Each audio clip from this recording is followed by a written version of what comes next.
समाज सेवा सदन बल्लभगढ़ के तत्वावधान में आयोजित इस महत्वपूर्ण कार्यक्रम में आज राष्ट्र रक्षा सम्मेलन का आयोजन हुआ है और इस अवसर पर मंच पर शोभायमान आर्य जगत के ओजस्वी तेजस्वी सन्यासी पूज्य स्वामी श्रद्धानंद जी, अन्य सभी सन्यासी वृंद, हमारे आर्य जगत के उच्च कोटि के विद्वान जो अपने व्याख्यान में जहाँ वैदिक वाङ्मय के आधार पर अपनी बात रखते हैं, वहाँ वर्तमान के भी बहुत सारी चीज़ों को जो पढ़े लिखे लोगों को ठीक से समझ आ सके उनको प्रस्तुत करते हैं और बहुत ही सुलझे हुए मनीषी हैं आदरणीय मुमुक्षु जी। हमारी आदरणीय बहन अमृता आर्या जी जो आर्य जगत की बहुत विदुषी बहन हैं, बहुत अच्छी उपदेशिका हैं।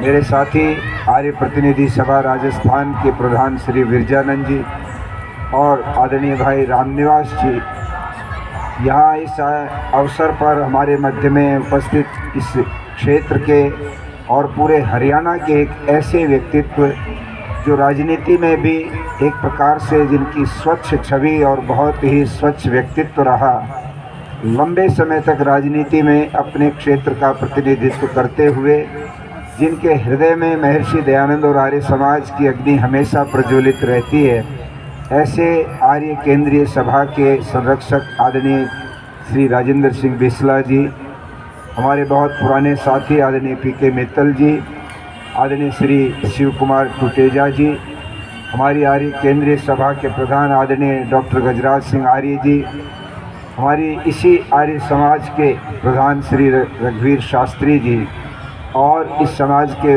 मंत्री श्री जितेंद्र सिंगल जी और कोषाध्यक्ष चंद्रभान भूटानी जी, हमारे साथी श्री जितेंद्र सिंह आर्य जी, श्री नंदलाल अरोड़ा जी, बहुत सारे नाम हैं। आदरणीय चौधरी बुधराम जी जो पलवल से यहाँ हैं, आदरणीय मेरे साथी नारायण सिंह आर्य बंचारी से जो विश्वविद्यालय में हमारे साथ ही पढ़ते थे, हमारी बहुत सम्मानित बहन विमला ग्रोवर जी, श्री करमचंद शास्त्री जी, डॉक्टर सत्यदेव गुप्ता जी, आदरणीय भाई श्री देशबंधु आर्य जी, श्री दयानंद सेठी जी, श्री सुशील चंद शास्त्री जी, श्री ईश्वर सिंह आर्य जी, श्री देवराज आर्य जी, श्री होतीलाल आर्य जी और बहुत सारे चेहरे अनेक मैं अपने सामने देखता हूँ। हमारे नौजवान आर्य केंद्रीय सभा पलवल के अध्यक्ष बने हैं नौजवान राजदेव नैष्ठिक, जिन्होंने युवावस्था में नैष्ठिक ब्रह्मचर्य की दीक्षा ली और बहुत जल्दी एक नया तेजस्वी नवयुवक आर्य समाज को सन्यासी के रूप में भी प्राप्त होगा। मैं उनका विशेष रूप से वहाँ प्रधान चुने जाने पर इस अवसर पर स्वागत भी करता हूँ, उनको बहुत बहुत बधाई भी देता हूँ। बहुत सारे और भी यहाँ हमारे साथी हैं जिनको सबको सामूहिक रूप से ही इस अवसर पर मैं आप सबका अभिनंदन करते हुए यहाँ इस सभा में उपस्थित समस्त मेरी सम्मान के योग्य, श्रद्धा के योग्य मातृशक्ति, नौजवान भाई और प्यारे बच्चों, आज बड़ा महत्वपूर्ण दिन है हमारे इस देश के इतिहास में। पूरे देश के अंदर पिछले एक साल से आज़ादी का अमृत महोत्सव मनाया और पूरे देश के लोगों ने अपने शहीदों को याद किया, उन बलिदानियों को स्मरण किया जिनकी वजह से आज हम और आप सब लोग आज़ादी के सुख का आनंद ले रहे हैं, आज़ादी के सुख का सांस ले रहे हैं और उन्नति कर रहे हैं। यदि इस पूरे के पूरे इस आज़ादी रूपी बने हुए इस विशाल भवन के नींव में अगर हम ढूंढने लगें, देखने लगें, तो आपको मालूम पड़ेगा कि हजारों ऐसे नवयुवकों ने, ऐसी बहनों ने, ऐसे बुजुर्गों ने अपनी ज़िंदगी इस देश को आज़ाद कराने के लिए लगाई है, जिनके नाम इतिहास के पन्नों पर पढ़ने को हमको नहीं मिलते हैं। ऐसे जाने अनजाने जितने भी लोगों ने इस आज़ादी के इस भवन को खड़ा करने में अपना योगदान दिया है, अपना बलिदान दिया है, आज हम उन सबको स्मरण करना चाहते हैं।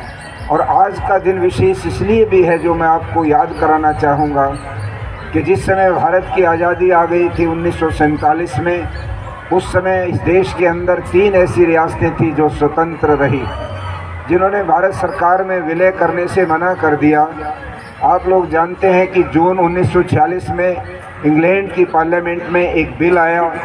वहाँ पर लेबर पार्टी के प्रधानमंत्री मिस्टर अटेली, उन्होंने ये पास किया, एक एक्ट बनाया, इंडियन इंडिपेंडेंस एक्ट, भारत की आज़ादी का कानून। और उस आज़ादी के कानून में जहाँ ये तय कर दिया कि आने वाले 6 महीने के अंदर भारत को आज़ाद कर दिया जाएगा, किंतु इस शर्त के साथ कि भारत के अंदर जितने रियासतें हैं उनको ये आज़ादी होगी कि वो 3 ऑप्शन अपने रख सकते हैं, और उन 3 ऑप्शनों में से जो उनको पसंद आए वैसा उनका निर्णय स्वीकार्य होगा। उन 3 ऑप्शनों में सबसे पहली ऑप्शन ये थी कि वो चाहें तो भारत राज्य में मिल जाएं, वो चाहें तो पाकिस्तान जो बनने वाला है उसमें मिल जाएं, और वो चाहें तो अपना अस्तित्व स्वतंत्र बना करके भी रख सकते हैं।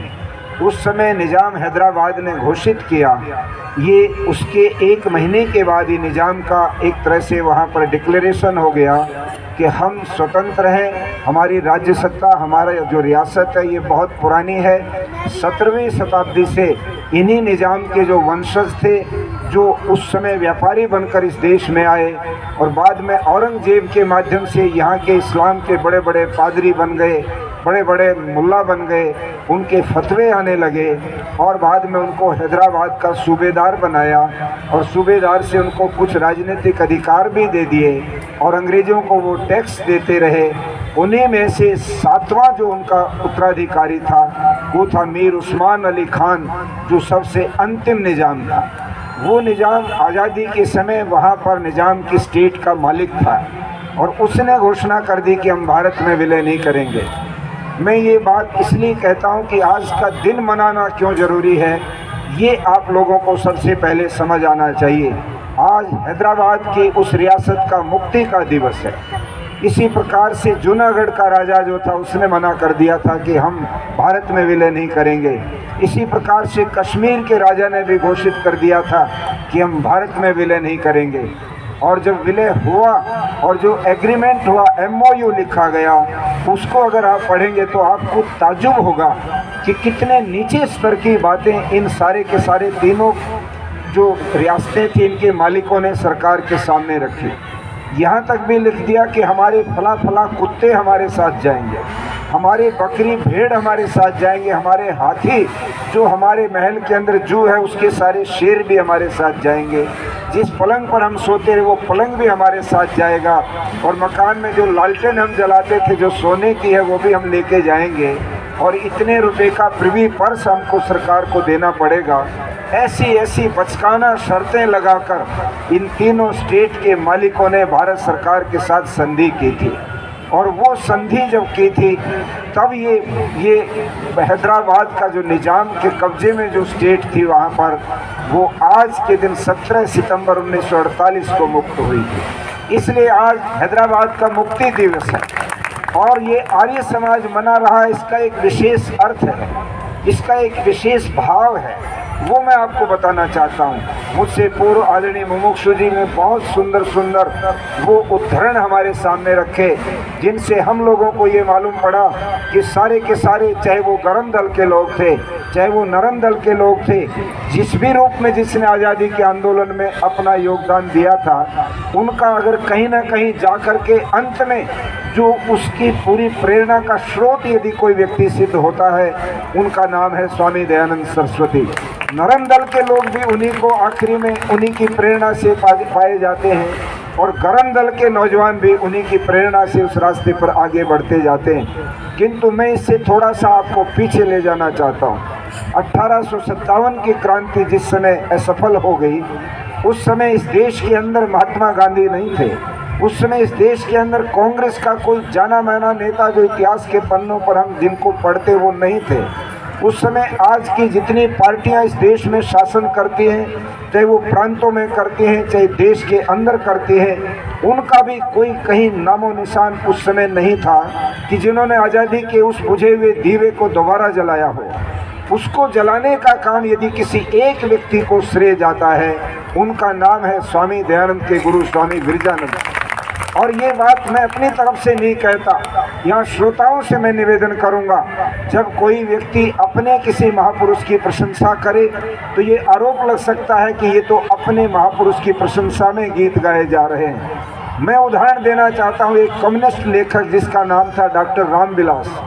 डॉक्टर रामविलास ने कुछ वर्षों पहले जब 1857 की क्रांति की 150वीं जयंती मनाई, उस समय इस देश के अंदर प्रधानमंत्री थे मनमोहन सिंह, और उस समय हम लोगों ने भी बहुत कोशिश की थी कि वो जो रैली निकलेगी मेरठ से दिल्ली तक, जिसमें 50,000 लोग पैदल चलकर लाल किले के सामने आएंगे और ये बताएंगे कि 1857 की क्रांति किस प्रकार से हुई और वो आगे आंदोलन में और अभियान में कैसे बदली।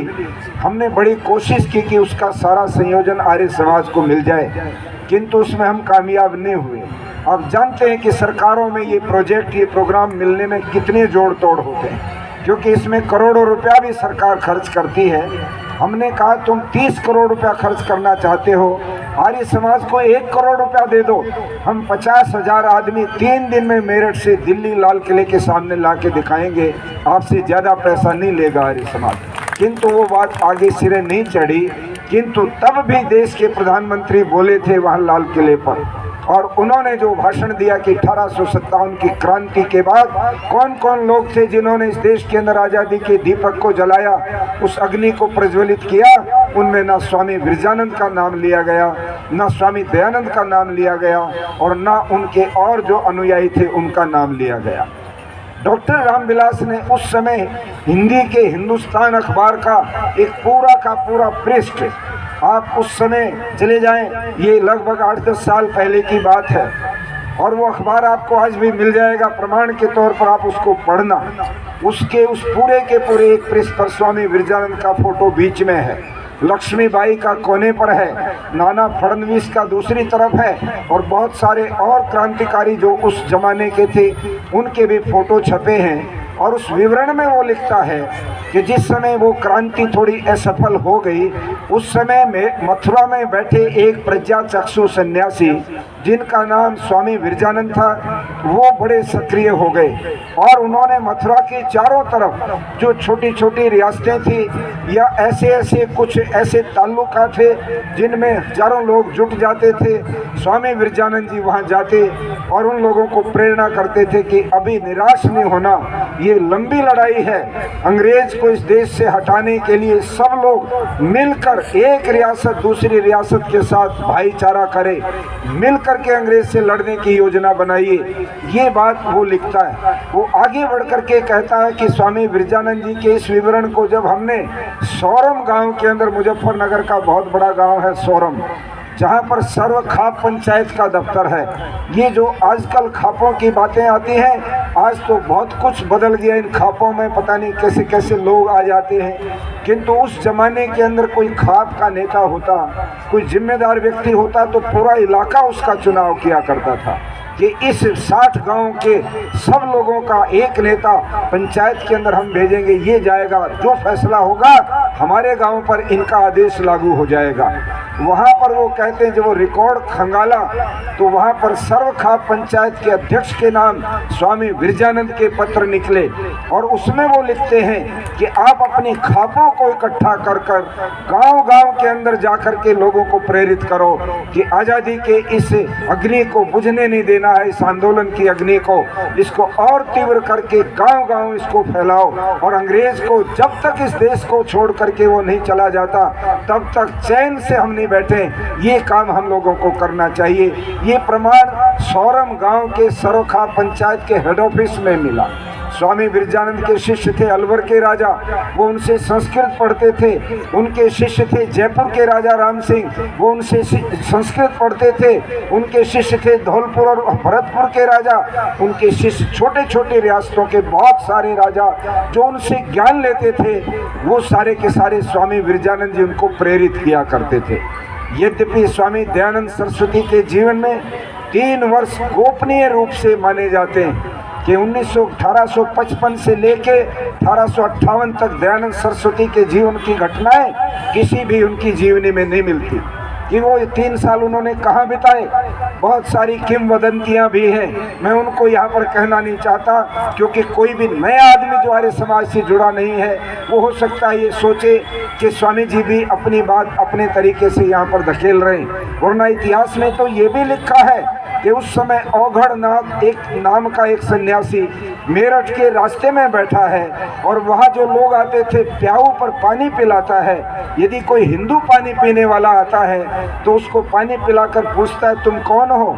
नाम पूछने के बाद कहते तुम हिंदू हो कि हम हिंदू हैं। कि तुम ये जानते हो कि अंग्रेज जब तुम्हारे से किसी के ऊपर गोली चलवाते हैं तो वो जो गोली के जो ऊपर जो चमड़ा लगा होता है वो गाय का चमड़ा है और तुम उसको मुंह से खोलने के लिए मजबूर हो। तुमको अपनी गाय के प्रति थोड़ा सा भी लगाव नहीं। उनको गर्म कर देते थे वो सन्यासी। और यदि कोई मुसलमान आ जाता तो उसको पूछते तुम कौन हो, और जब पूछते कि ये मुसलमान है तो उसको भी कहते कि जो गोली तुमसे ये अंग्रेज चलवाते हैं वो गोली के ऊपर सूअर की चर्बी लगी हुई है और वो तुमको मुंह से खोलनी पड़ती है। क्या तुमको वो कभी भी अपवित्र नहीं दिखता? इस तरह से किसी किताब के अंदर इतिहासकार ने लिख दिया कि वो जो औघड़ बाबा थे जो 3 वर्ष तक इसी तरह से हजारों लोगों को अंग्रेज के खिलाफ प्रेरित करते रहे, उनका नाम स्वामी दयानंद था। ये उन्होंने लिखा। किंतु मैं इससे आगे बढ़कर के ये कहना चाहता हूँ कि स्वामी दयानंद स्वामी विरजानंद के पास 1860 में पढ़ने गए। 1860 में अपने गुरु के पास पढ़ने जाते हैं, 2.5 वर्ष तक पढ़ते हैं और पढ़ने के बाद लगभग 2-3 वर्ष इधर उधर प्रचार करने के बाद वो 1867 में कुंभ मेले में चले जाते हैं हरिद्वार के अंदर। तो स्वामी दयानंद को स्वामी विरजानंद जी ने जहाँ वेद के प्रचार प्रसार की प्रतिज्ञा करवाई, वहाँ पर उनको ये भी प्रतिज्ञा करवाई कि दयानंद जब तक ये अंग्रेज की सरकार रहेगी, जब तक ये अंग्रेजों का राज्य हमारे देश में रहेगा, भारत आर्थिक रूप से भी लुटेगा और मानसिक गुलामी का भी हमेशा शिकार रहेगा। तुमको आज़ादी के लिए भी लोगों को प्रेरित करना है। और स्वामी विरजानंद की इस प्रेरणा से स्वामी दयानंद ने जहाँ समाज सुधार में अपना पूरी ताकत लगाई, जब बहुत सारी सामाजिक कुरीतियों को उन्होंने फोर फ्रंट पर उठाया, वहीं पर उन्होंने आज़ादी के आंदोलन में कूदने के लिए जिसका नाम आदरणीय मुमुक्षु जी ने बताया, सबसे पहले श्याम जी कृष्ण वर्मा को तैयार किया। और श्याम जी कृष्ण वर्मा लंदन भेजे गए। लंदन में आप लोगों ने नाम तो सुना होगा इंडिया हाउस का, किंतु आज तक ये आपको नहीं मालूम पड़ा ये इंडिया हाउस बनाया किसने, खरीदा किसने। आप इतिहास को खंगालना, इस इंडिया हाउस को श्याम जी कृष्ण वर्मा ने पहले किराए पर लेकर और बाद में उसका पूरा मालिकाना हक पैसे जमा करा करके अपने पास रखा और उसमें साप्ताहिक सत्संग होता था। उस सत्संग में आते थे दादा भाई नौरोजी, उस सत्संग में आते थे वीर सावरकर, उस सत्संग में आते थे लाला हरदयाल, उस सत्संग में आते थे भीकाजी कामा, उस सत्संग में आते पृथ्वी सिंह आजाद। बड़े बड़े क्रांतिकारी जो वहाँ इंग्लैंड में पढ़ने के लिए गए थे वो उस साप्ताहिक सत्संग में आते थे। अभी पिछले दिनों सत्संग का रजिस्टर सामने आ गया एक लाइब्रेरी में और उसमें उनके हस्ताक्षर देखे तो कांग्रेस के बाद के बहुत बड़े नेता दादा भाई नौरोजी श्याम जी कृष्ण वर्मा के द्वारा चलाए गए वो एक सत्संग तो एक बहाना था, किंतु आज़ादी के लिए संगठित करने का एक बहुत बड़ा प्रोजेक्ट था और उसमें उनके हस्ताक्षर होते थे। ये सब के सब लोग श्याम जी कृष्ण वर्मा से प्रेरणा लेते थे। उन्होंने ही लाला हरदयाल को अमेरिका भेजा, जहाँ जाकर उन्होंने गदर पार्टी का निर्माण किया और बाद में स्वयं भी वो अमेरिका चले गए श्याम जी कृष्ण वर्मा, और अमेरिका से यूएनओ के माध्यम से जिनेवा आ गए और जिनेवा में ही उनका प्राणांत हुआ। जिनेवा से ही हमारे देश के प्रधानमंत्री उनकी अस्थियां लेकर के आए और मांडवी उनका गांव है, वहां पर उनको जो है जमीन के अंदर दबा कर वहाँ एक स्मारक बनाया गया है जिसमें श्याम जी कृष्ण वर्मा को याद किया जाता है। मैं ये कहता हूँ कि केवल श्याम जी कृष्ण वर्मा नहीं, इस देश और दुनिया के अंदर सबसे प्रसिद्ध नाम भगत सिंह का भी है। और आप लोगों को ये मैं सबको ये कहना चाहूँगा उसकी खोज करो, भगत सिंह की आर्य समाज से क्या एफिलिएशन है। स्वामी दयानंद जब पंजाब में आए सबसे पहले सिख, एक बहुत प्रतिष्ठित सिख सरदार अर्जुन सिंह जो भगत सिंह के दादा थे, उन्होंने आगे बढ़ कर के स्वामी दयानंद से जनेऊ लिया। वो कोई अनपढ़ नहीं थे, पागल नहीं थे कि जोश में जनेऊ पहन लिया। उन्होंने स्वामी दयानंद से संवाद किया, बातचीत की, समझने की कोशिश की, मैं सिख होते हुए जनेऊ मेरे लिए कितना महत्वपूर्ण है। और स्वामी दयानंद ने सारी बातें जब उनकी शंकाओं का निवारण किया तो उन्होंने जनेऊ धारण किया और जिंदगी आजीवन सरदार अर्जुन सिंह अपने परिवार में दैनिक यज्ञ करते रहे, रोजाना यज्ञ करते थे। उनकी पोती वीरेंद्र सिंधु जो बीबीसी के अंदर नौकरी करती थी, जो बाद में उनका नाम शादी के बाद वीरेंद्र भारती हो गया, उन्होंने एक बहुत सुंदर किताब लिखी है, अमर शहीद सरदार भगत सिंह और उनके मृत्युंजय पुरखे। और उस किताब की भूमिका में जब वो लिखती है तो क्या अद्भुत साहित्य के अलंकार को समझने वाले विद्वान समझेंगे। वो कहते हैं सरदार अर्जुन सिंह ने अपने घर के अंदर पीली मिट्टी लीप पोत करके यज्ञ वेदी तैयार की। उनके पुत्र किशन सिंह ने उसके ऊपर यज्ञ कुंड सजा दिया। उनके दूसरे पुत्र सरदार अजीत सिंह ने उसमें अपनी लकड़ी समिधा बनकर अपने जीवन को उसके अंदर सौंप दिया। और सबसे अंतिम पीढ़ी भगत सिंह ने अपने रक्त की आहुतियां देकर उस यज्ञ अग्नि को प्रज्वलित कर दिया और इस देश की आज़ादी के आंदोलन को आकाश की ऊंचाई तक पहुंचा दिया। आप सोचिए कि स्वामी दयानंद की अप्रोच कहाँ तक है। मैं तो यहाँ तक भी कहना चाहता हूँ कि सरदार भगत सिंह की भी जन्म शती हुई पिछले दिनों में। हमारे यहाँ के बहुत सारे लोग गए वहाँ पर लायलपुर ज़िले में, जहाँ पर उनका गांव था, जहाँ अर्जुन सिंह जी को एक बहुत बड़ा मुरब्बा ज़मीन अलॉट हुई थी और वहाँ पर 1000 आदमी इकट्ठा हो गया। वो ज़्यादातर मुस्लिम लोग थे उस गांव के। उनको पता लगा भगत सिंह के परिवार के लोग आए हैं, तो जब ये मालूम पड़ा तो वो दौड़े और उनमें सरदार कुलतार सिंह का छोटा बेटा भाई किरणजीत सिंधु था। मैं 10 बार किरणजीत से मेरी मीटिंग हो चुकी और वो जिस भावना से अपने परिवार की व्याख्याएं करते हैं, आनंद आ जाता है। सुनते सुनते मन करता है और सुनते चले जाएं। किरणजीत को आगे किया, ये हैं भगत सिंह के भतीजे, ये कुलतार सिंह के बेटे हैं। तो एक बूढ़े आदमी ने कहा, किरणजीत तुम एक बात बताओ, तुम्हारे दादा की जो ज़मीन है इस गांव के अंदर रेवेन्यू रिकॉर्ड में आज भी वो ज़मीन आर्या दे खू बाग इस नाम से रजिस्टर्ड है। आर्या दे खू, पंजाबी गुरमुखी भाषा में खू कहते हैं कुएं को, कि आर्यों के कुएं, आर्यों के बाग इस नाम से रेवेन्यू रिकॉर्ड में है।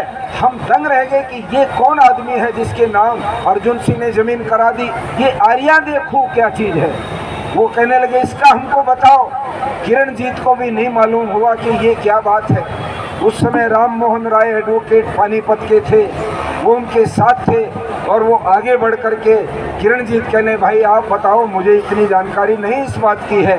तब उन्होंने कहा कि अर्जुन सिंह स्वामी दयानंद के शिष्य थे और स्वामी दयानंद ने आर्य समाज बनाई। वो समस्त दुनिया के श्रेष्ठ लोगों के, अच्छे लोगों के, आर्य लोगों के प्रेरणा स्रोत थे। इसलिए अर्जुन सिंह ने जो जमीन भारत सरकार ने उनको दी, अंग्रेज सरकार ने उनको अलॉट की थी, वो अपने व्यक्तिगत नाम ने कराकर आर्यों के बाग के नाम से उसको रजिस्टर करा दिया। इतनी बड़ी निष्ठा उस परिवार की आर्य समाज से जुड़ी हुई थी। कहने का मेरा तात्पर्य ये है कि आर्य समाज का एक एक व्यक्ति अगर आप सुनते चले जाओगे, आपको लगेगा कि ये तो इतिहास ही आर्यों का है। लाला लाजपत राय की बात को कौन नहीं जानता। शेरे पंजाब लाला लाजपत राय, लाठियां पड़ गई किंतु वो वीर पुंगव इसी पृथ्वी के ऊपर शहीद हो गया। स्वामी श्रद्धानंद को कौन नहीं जानता, जो दिल्ली वाले श्रद्धानंद के नाम से प्रसिद्ध हुए, जिन्होंने जलियांवाले बाग के कांड के बाद जो एक खौफ हो गया था, भय छा गया था सारे पंजाब में, उसको तोड़ करके एक नई रोशनी बन करके श्रद्धानंद आए और उस जमाने की कांग्रेस के स्वागताध्यक्ष बनकर उन्होंने कहा कि मैं तोड़ूंगा इस खौफ को, मेरे छाती में लगे गोली अंग्रेज की लगे, मुझे कोई इस बात की परवाह नहीं। इस तरह के लोगों के नाम मैं सैकड़ों गिना सकता हूँ। और ये बात कह के मैं ये कहना चाहता हूँ कि जहाँ आज़ादी के आंदोलन में इतना बड़ा योगदान आर्य समाज का है, और कोई व्यक्ति सुनाए ये कहानियाँ, हम सुनेंगे। जरा सुनाए तो सही, किसके पास वो विरासत है जिनकी विरासत ये बताए कि इस देश को आज़ाद कराने वाले लोग कौन हैं, उनकी लिस्ट सामने आनी चाहिए। किंतु आज का जिंदो मुक्ति दिवस है, यदि इसको आप करेंगे बात, तो मैं आपको सच कहता हूँ 1930 के बाद उस हैदराबाद निजाम की रियासत में किसी भी राजनीतिक पार्टी को इजाज़त नहीं थी कि वो अपनी पार्टी बनाए। बहुत पार्टियां गई, कम्युनिस्ट पार्टी सीपीआई वहां पर अपनी यूनिट बनाने में कामयाब हुई। क्यों? क्योंकि उन्होंने निजाम के साथ समझौता कर दिया। एक तरफ वो निजाम के खिलाफ वहाँ की जनता लड़ रही है और दूसरी तरफ एक राजनीतिक पार्टी समझौता करके निजाम के साथ खड़ी हो गई, उसको इजाज़त दे दी कि तुम अपनी पार्टी चलाओ।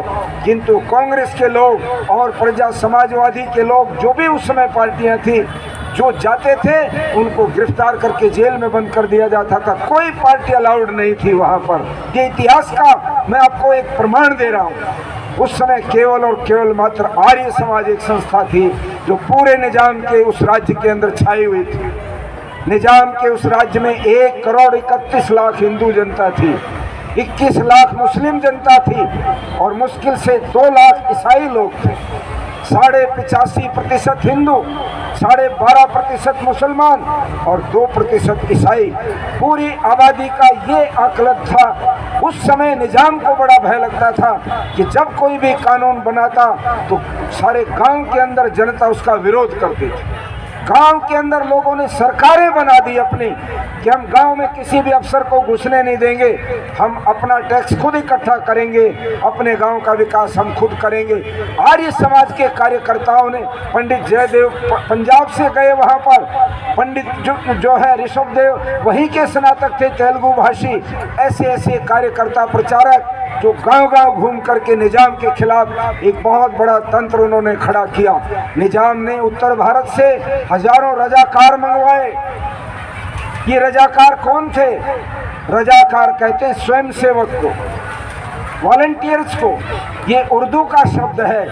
रजाकार गए, उनको तनख्वाहें दी गई, बहुत बड़ा बड़ा पैसा दिया और पुलिस को कह दिया जहां रजाकार कोई भी कार्रवाई करे वहां पुलिस रजाकार की मदद करे, निजाम की जो जनता है उसकी मदद न करे। जो आर्य समाजी सामने आते थे उनको घरों से निकालकर सड़क के ऊपर ला करके मौत के घाट उतार दिया जाता था। किंतु वहाँ की पुलिस और वहाँ का जो शासन था वो कुछ नहीं करता था, मौन हो जाता था। रजाकारों के अत्याचार से लोग त्रस्त थे।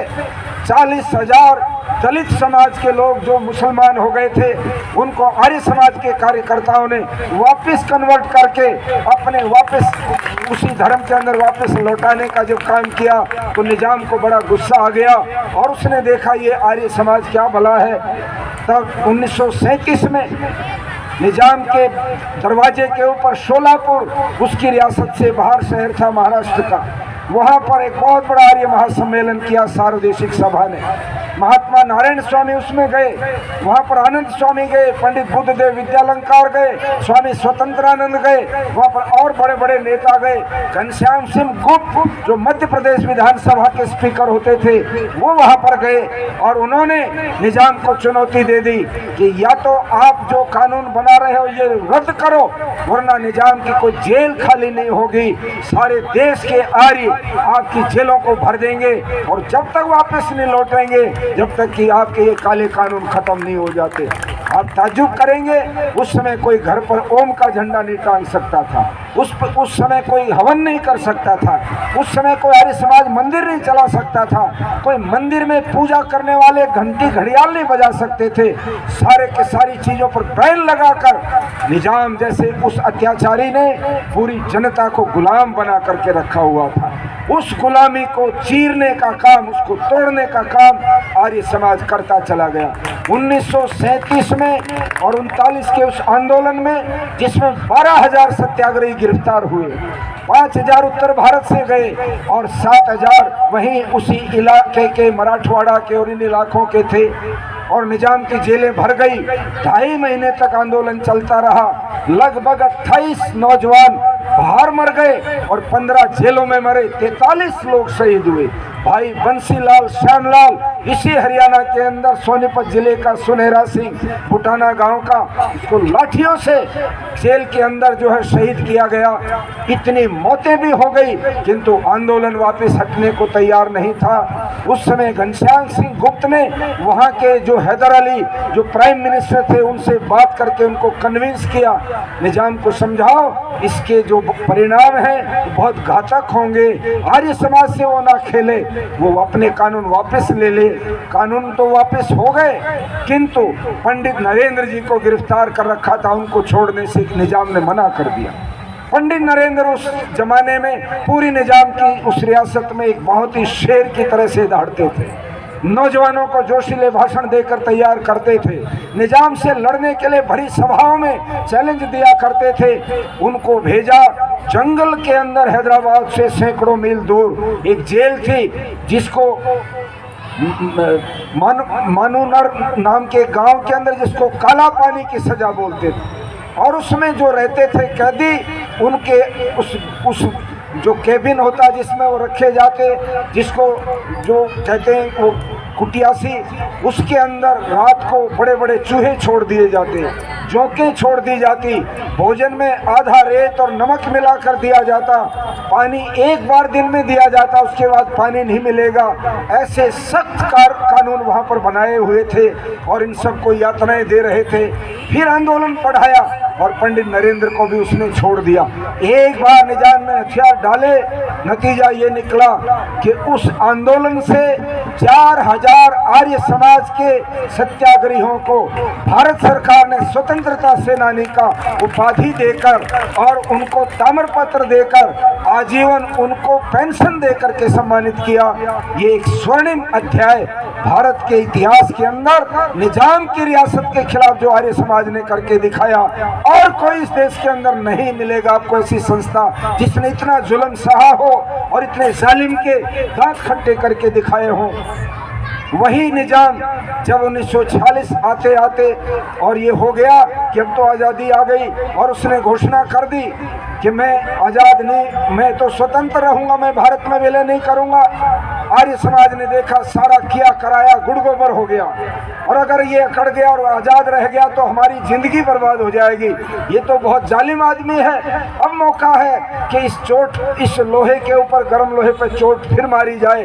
46 में फिर आंदोलन शुरू किया और नौजवानों का एक ग्रुप सामने आया, जैसे भगत सिंह, राम प्रसाद बिस्मिल, अशफाक उल्लाह खान, चंद्रशेखर आज़ाद, ये नाम हम गिनाते हैं, राजगुरु सुखदेव। उस हैदराबाद की भूमि पर भी नारायण राव पवार, गंगाराम, जगदीश, बालमुकुंद और इस बालकिशन और नारायण स्वामी, ऐसे करके 7 नौजवानों ने फैसला किया कि हम अब निजाम को इधर और उधर, आर और पार की लड़ाई लड़ेंगे।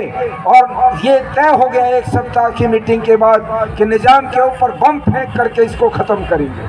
जब तक इसका काम तमाम नहीं होगा, ये इस देश को, हमारी इस रियासत को छोड़ने वाला नहीं। आपको जानकर आश्चर्य होगा, ये थोड़ी थोड़ी उम्र के नौजवान, 20-22 साल की उम्र के नौजवान, ये सारे के सारे तैयार हो गए। और एक दिन वो आ गया कि निजाम अपनी माँ की मज़ार के ऊपर शाम को जाता था और वहीं पर मदीना मस्जिद में जाकर के अपने नमाज पढ़ता था। वहीं पर कोने पर नारायण राव पवार ने उसकी कार के ऊपर बम फेंक दिया और वो बम उसकी कार के ऊपर ना गिर के ज़मीन पर गिरा। ज़मीन में बहुत गहरा गड्ढा भी हो गया, 4-6 लोग घायल भी हो गए और नारायण राव पवार को पकड़ लिया, गिरफ्तार कर लिया। और पुलिस में जब उसको जो यातनाएं दी हैं उसकी आप आत्मकथा पढ़ना। वो लिखता है मैंने बम क्यों फेंका, और उसमें तर्क देता है कि उसके जुल्मों को देखकर पूरी जनता का जिस तरह से उसने हाल किया हुआ था, हम लोगों का निश्चय था कि एक व्यक्ति की वजह से 2 करोड़ आदमी एक रियासत में बर्बाद हो रहे हैं, ऐसे व्यक्ति को जिंदा रहने की ज़रूरत नहीं हो सकती। और हमने इसलिए उसके ऊपर बम फेंका। अदालत में भी उन्होंने यही बयान दिया, भले ही फांसी हो जाए। बाद में नारायण राव पवार और गंगाराम को फांसी के आदेश हो गए और इस आंदोलन के चलते चलते फांसी की आदेश की फाइल निजाम की मेज पर पटक के रखी रही। इधर भाई बंसीलाल दिल्ली आए, विनायक राय विद्यालंकार दिल्ली आए और दिल्ली आकर सरदार पटेल से मिले जो गृह मंत्री थे, उनको सारा हाल वहाँ का सुनाया, कैसे अत्याचार निजाम कर रहा, कैसे लड़ रहे हैं, आपकी मदद चाहिए।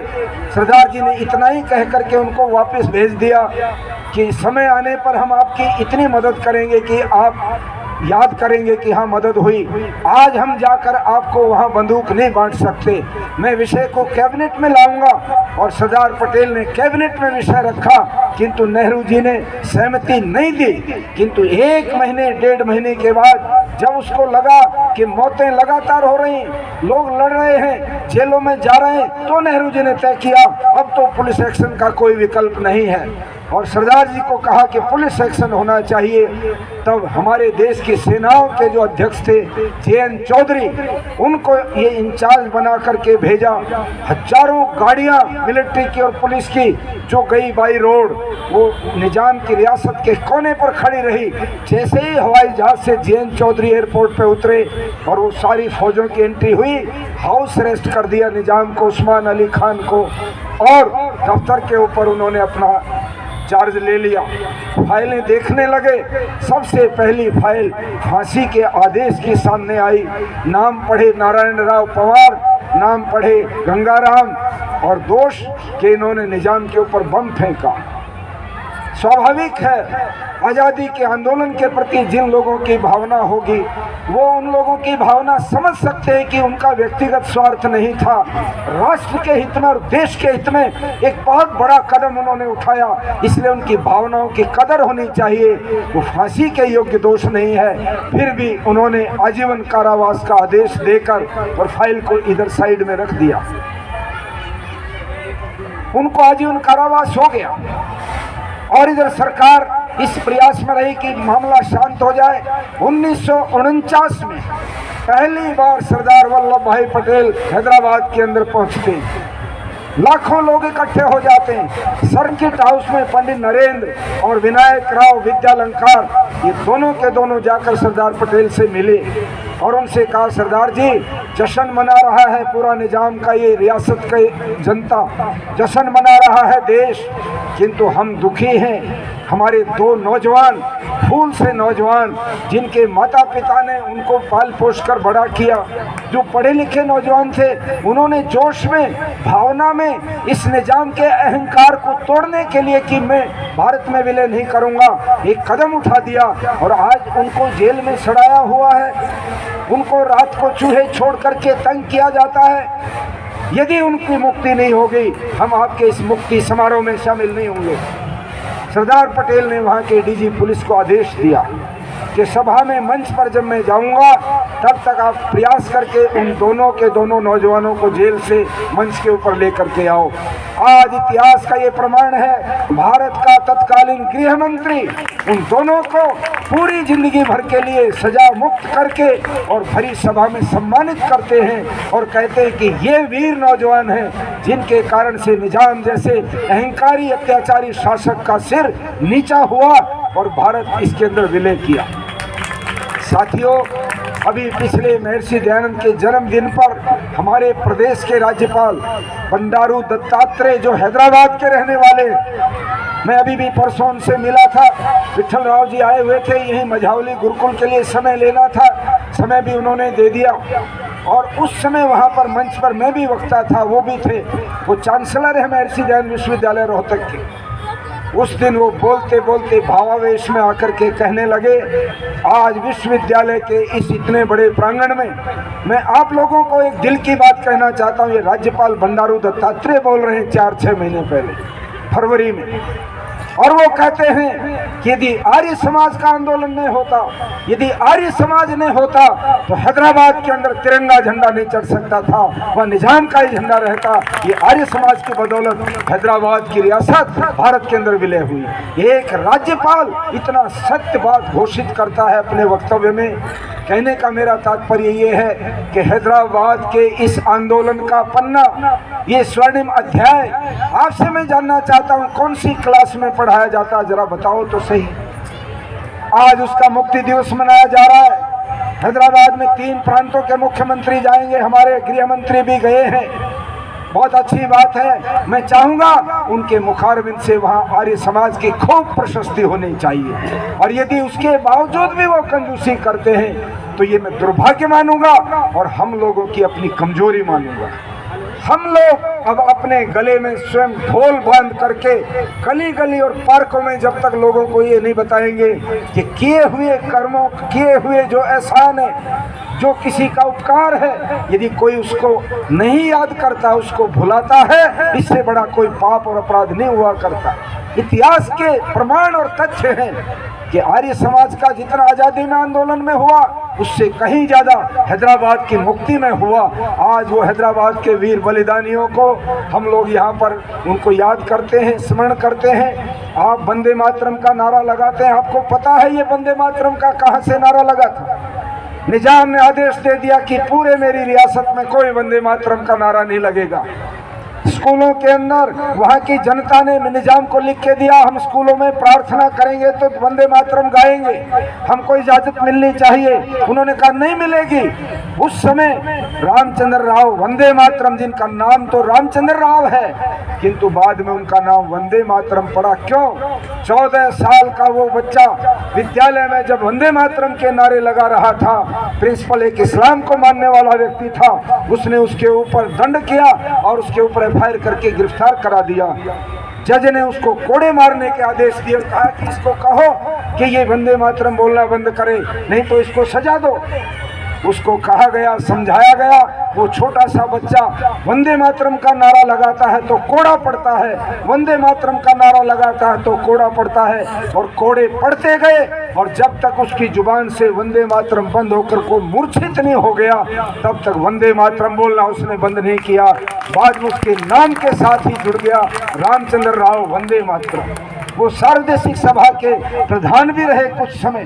कहने का मेरा तात्पर्य ये है, मैं आपको सैकड़ों ऐसी कहानियाँ बता सकता हूँ कि जिनके माध्यम से आपको मालूम पड़ेगा कि आर्य समाज की कितनी बड़ी भूमिका है।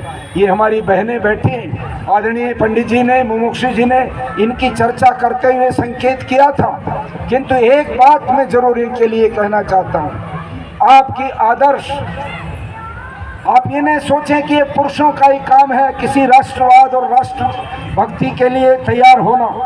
हमारी बहनों ने भी कोई कमी नहीं छोड़ी, हमारी बहनों ने भी आगे बढ़ कर के ये काम किया है। मैं कुरुक्षेत्र विश्वविद्यालय में जब पढ़ता था, हमें मालूम पड़ा राम प्रसाद बिस्मिल के परिवार के सदस्य कौन बचे हुए हैं, और मालूम पड़ा तो उनकी बहन शास्त्री देवी दिल्ली के उत्तम नगर के अंदर एक कोने पर छोटी सी एक चाय की दुकान पर बैठती थी।